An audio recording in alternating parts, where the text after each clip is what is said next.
Bismillahirrahmanirrahim. Kalau kita mendapatkan dari perkataan baginda Nabi Shallallahu Alaihi Wasallam, "Faman hurrima, faqad hurrima anil khairi kullah." Makanya sampai diterangkan, siapapun yang diharamkan dari kebaikan di bulan Ramadan, seakan-akan dia diharamkan dari bulan-bulan yang, seakan-akan dia diharamkan dari kebaikan-kebaikan bulan-bulan setelahnya. Kalau manusia itu diharamkan kebaikan di bulan Ramadan. Maksudnya piye, Ustaz? Maksudnya begini, Ibu. Kalau ada orang di bulan Ramadan, ketika surga dibuka, neraka ditutup, kok ada orang tidak bisa menghatamkan Quran di bulan Ramadan, maka seakan-akan riwayat yang tadi kita baca menjelaskan. Lah kalau kamu di bulan Ramadan aja tidak hatam, apalagi di luar bulan Ramadan, di mana surga tidak dibuka, neraka tidak ditutup, setan tidak dikerangkeng, lebih susah dan seakan-akan kamu mesti tidak akan bisa menghatamkan Quran. Kenapa? Di bulan Ramadan ketika semua support system diberikan kamu untuk taat saja kamu tidak hatam Quran.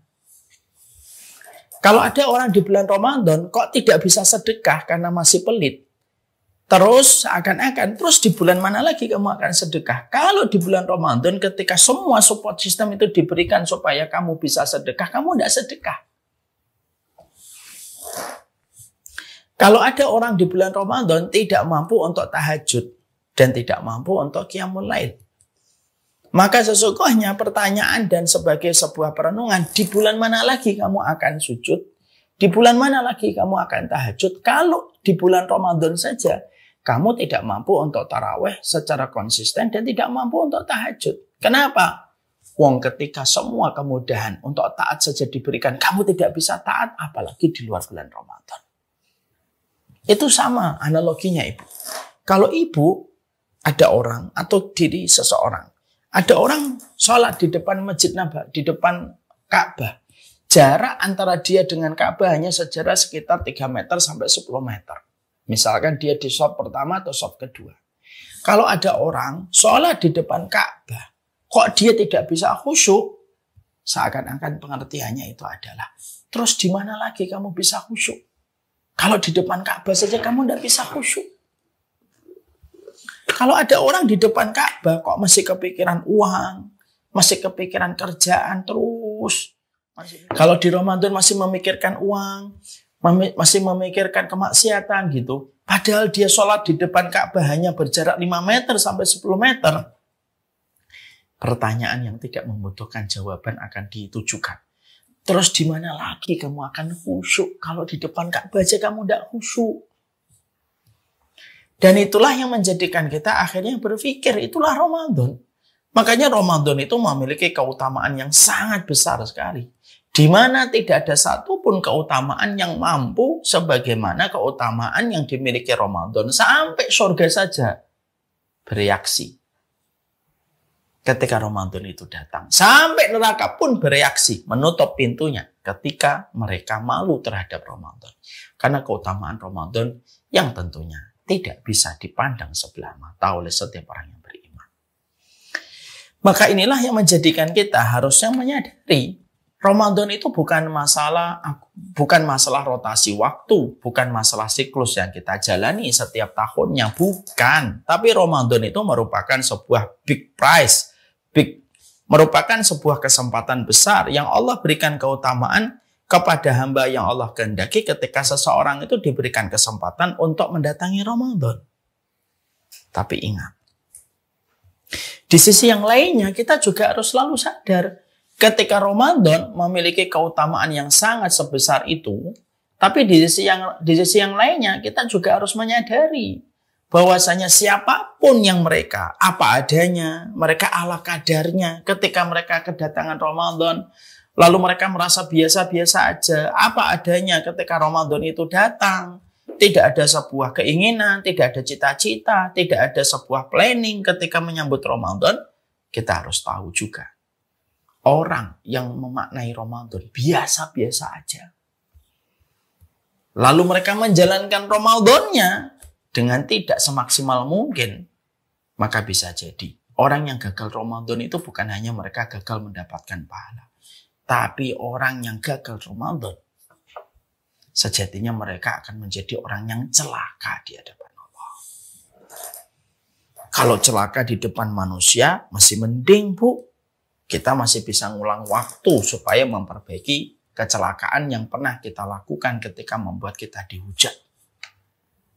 Tapi kecelakaan manusia di hadapan Allah itu kan berat, karena kecelakaan itu di hadapan penguasa alam semesta. Makanya ada peristiwa dalam sebuah kisah yang sahih diterangkan. Dalam sebuah peristiwa kisah yang sahih, Nabi itu pernah masuk ke Masjid Nabawi. Nabi masuk ke Masjid Nabawi. Rasulullah masuk.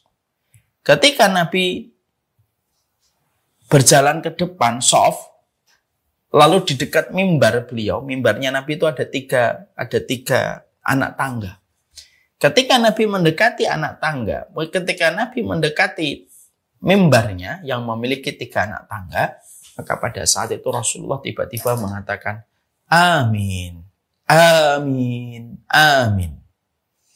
Nabi tiba-tiba mengatakan 3 kali amin, padahal tidak ada suara sebelumnya, yang membuat para sahabat itu penasaran. Loh, yang diaminkan Nabi itu siapa? Dan apa yang diaminkan Nabi? Sampai Nabi sesama mengaminkan. Karena para sahabat sadar.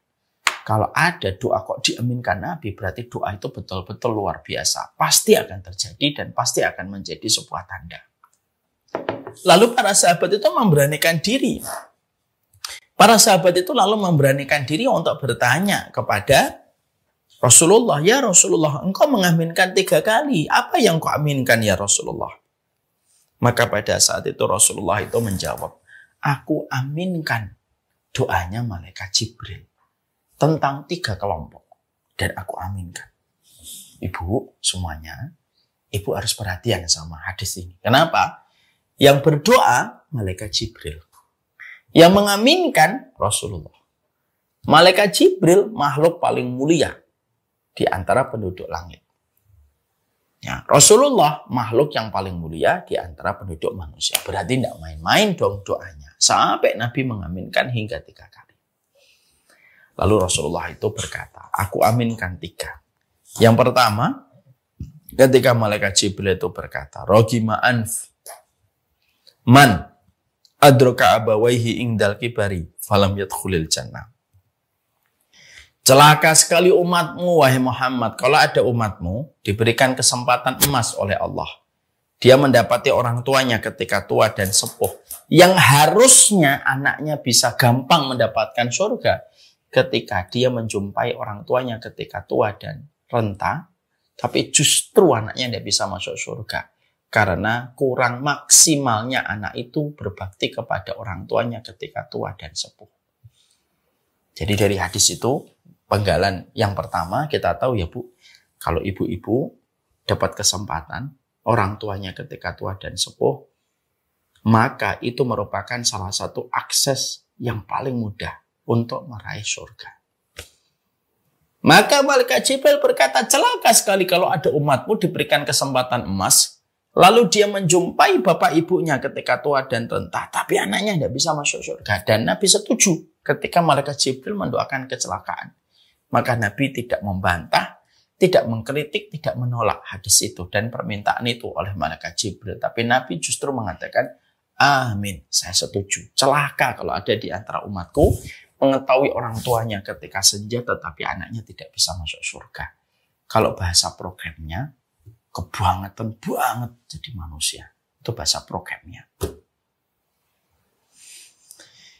Terus yang kedua apa ya Rasulullah? Yang kedua itu dikatakan oleh Rasulullah, Ragima anf man dakhala alaihi Ramadan summa in salakha falam yughfar lahu. Celaka sekali wahai Muhammad kalau ada umatmu diberikan kesempatan Ramadan yang harusnya dalam kesempatan Ramadan Allah membentangkan banyak ampunan ketika di bulan Ramadan, lalu umatmu tidak maksimal berbuat ketika di bulan Ramadan. Akhirnya umatmu tidak mendapatkan ampunan di bulan Ramadan. Itu kebangetan umatmu yang semacam itu. Padahal kesempatan emas Allah berikan kepada umatmu ketika kedatangan Ramadan. Masya Allah. Dan ketika malaikat Jibril berkata semacam itu, langsung segera Rasulullah mengiyakan dan mengaminkan. Amin, betul. Kalau umatku kedatangan Ramadan, kok sampai terbentang jarak 30 hari, dia tidak mendapatkan ampunan. Berarti luar biasa, parah. Ketika dia tidak mendapatkan kesempatan diampuni oleh Allah. Padahal Allah itu ketika di bulan Ramadan, betul-betul membebaskan banyak manusia dari api neraka. Ibu tahu nggak? Ada 2 waktu di mana Allah banyak membebaskan manusia dari ancaman api neraka. Satu ketika pada waktu peristiwa wukuf di Arafah atau hari Arafah. Dari habis asar sampai tenggelamnya matahari. Kira-kira berapa jam itu? 3 jam sampai 4 jam. Enggak sampai 4 jam, 3 jam. Yang kedua, waktu yang paling banyak Allah membebaskan manusia dari ancaman neraka itu apa? Di bulan Ramadan. Kalau hari Arafah 3 jam. Kalau Ramadan terbentang selama 30 hari. 24 jam kali 3. Berapa itu? Ya, berarti 720 jam. Ya 700 ya. Ya sekitar segitulah. Dan itu menunjukkan kepada kita tentang Masya Allah itu keutamaan yang ada di bulan Ramadan. Makanya inilah yang menjadikan kita akhirnya paham. Di satu sisi kita mendapati bahwasanya Ramadan itu memiliki hal yang luar biasa. Sampai surga saja bereaksi terhadap kedatangan Ramadan. Neraka pun bereaksi terhadap kedatangan Ramadan. Sampai kita juga harus memahami di sisi yang lainnya. Kok sampai kita tidak maksimal di bulan Ramadan, hati-hati. Bukan hanya sekedar kita gagal meraih puasa dengan pahalanya. Tapi kita menjadi orang yang celaka. Ketika tidak maksimal persiapan kita. Ketika Ramadan itu datang menyapa kita. Ini yang membuat kita harus selalu berpikir jauh tentang Ramadan. Ramadan adalah ruang waktu evaluasi dan refleksi pada diri kehidupan kita. Ya Rabbi, syukran, hadaita qalbi, syukran.